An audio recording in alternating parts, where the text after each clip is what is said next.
সমর্থকেরা বিশ্ব সেরা, তাদের এই সমর্থন আমরা ভুলতে পারবো না। সিঙ্গাপুরের বিপক্ষে হেরে কোয়ালিফায়ার পর্ব শেষ করলেও লাল সবুজের সমর্থকদের ভালোবাসায় সিক্ত হয়েছেন হামজা দেওয়ান চৌধুরী। আন্তর্জাতিক গণমাধ্যমে এদেশের ফুটবল সমর্থকদের জানালেন ধন্যবাদও। সেই সাথে লাল সবুজের জার্সি গায়ে নিজের ভবিষ্যৎ পরিকল্পনার পাশাপাশি দারুণ এক স্বপ্নের গল্প জানিয়ে দিলেন টাইগার এ নয়া সুপারস্টার। আন্তর্জাতিক গণমাধ্যমে দেওয়া বিশেষ সাক্ষাৎকারে তবে কি বললেন হামজা, সেই সব নিয়ে বিস্তারিত রিপোর্টে। বাংলাদেশের ফুটবল ইতিহাসে এক নতুন যুগের সূচনা করেছেন হামজা দেওয়ান চৌধুরী, যিনি ইংলিশ প্রিমিয়ার লিগের সাবেক চ্যাম্পিয়ন লেস্টার সিটির একজন তারকা ফুটবলার। ইউরোপীয় ফুটবলের আভিজাত্য ছেড়ে যিনি শিকড়ের টানে লাল সবুজের জার্সি গায়ে জড়িয়ে এখন কোটি কোটি ভক্ত সমর্থকদের নয়নমণি। সম্প্রতি আন্তর্জাতিক গণমাধ্যম ইউএসপিএন কে দেওয়া এক সাক্ষাৎকারে 28 বছর বয়সী মিডফিল্ডার জানান, আন্তর্জাতিক ফুটবলে বাংলাদেশের প্রতিনিধিত্ব করার সিদ্ধান্তটি ছিল তার জীবনের সেরা কাজ এবং এর চেয়ে বড় কোনো গৌরব তিনি কল্পনাও করতে পারেন না। গত এক বছরে দেশের জার্সি গায়ে 10 ম্যাচে 9টিতেই মাঠে নামা হামজা কেবল একজন ফুটবলার হিসেবেই নয়, বরং দলের প্রকৃত নেতা এবং গেম চেঞ্জার হিসেবে নিজেকে প্রতিষ্ঠিত করেছেন বাংলাদেশ দলে।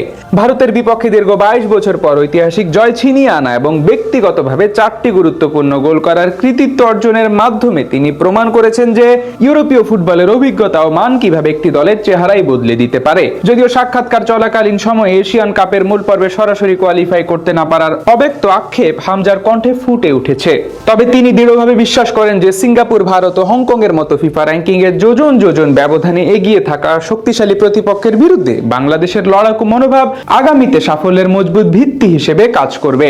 বিশেষ করে সিঙ্গাপুরের মাঠে হাজার হাজার প্রবাসী বাংলাদেশির গগনবিদারী চিৎকার, উন্মাদনা আর নিঃস্বার্থ ভালোবাসায় মুগ্ধ হয়ে হামজা তাদের বিশ্বের শ্রেষ্ঠ সমর্থক হিসেবে আখ্যায়িত করেছেন এবং জানিয়েছেন যে কোয়ালিফাই করতে না পারার পরেও তারা যেভাবে নিজেদের কষ্টার্জিত অর্থ ব্যয় করে দলকে সমর্থন দিতে এসেছেন সে ঋণ শোধ করার মতো নয়। উল্লেখ্য যে হামজার আগমনে দেশের ফুটবলে পেশাদারিত্বে যে নতুন জোয়ার এসেছে তা কেবল মাঠের ভেতরের কৌশলেই সীমাবদ্ধ নয়, বরং মাঠের বাইরেও তা ইউরোপ ও আমেরিকায় থাকা প্রতিভাবান প্রবাসী খেলোয়াড়দের বাংলাদেশে আসার পথ সুগম করে তুলেছে।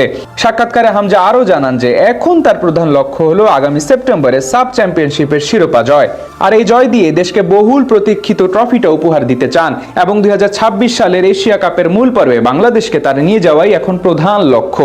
হামজা মনে করেন যে বাংলাদেশের ফুটবলে বর্তমানে যে কাঠামোগত মানসিক পরিবর্তন এসেছে তা দীর্ঘমেয়াদে ফিফা র্যাঙ্কিংয়ে বড় ধরনের উন্নতির পাশাপাশি বিশ্ব ফুটবলের মানচিত্রে বাংলাদেশকে এক শক্তিধর দল হিসেবে গড়ে তুলবে।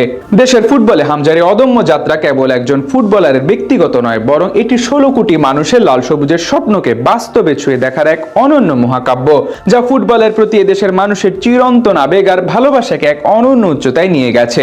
বর্তমানে দলের ভেতর কিছু কৌশলগত সংকট বা কোচের প্রতি সামান্য অসন্তুষ্টির গুঞ্জন থাকলেও হামজা বিশ্বাস করেন যে এই মেঘ দ্রুতই কেটে যাবে এবং অতি শীঘ্রই এক অপরাজয় শক্তিতে পরিণত হবে লাল সবুজের বাংলাদেশ।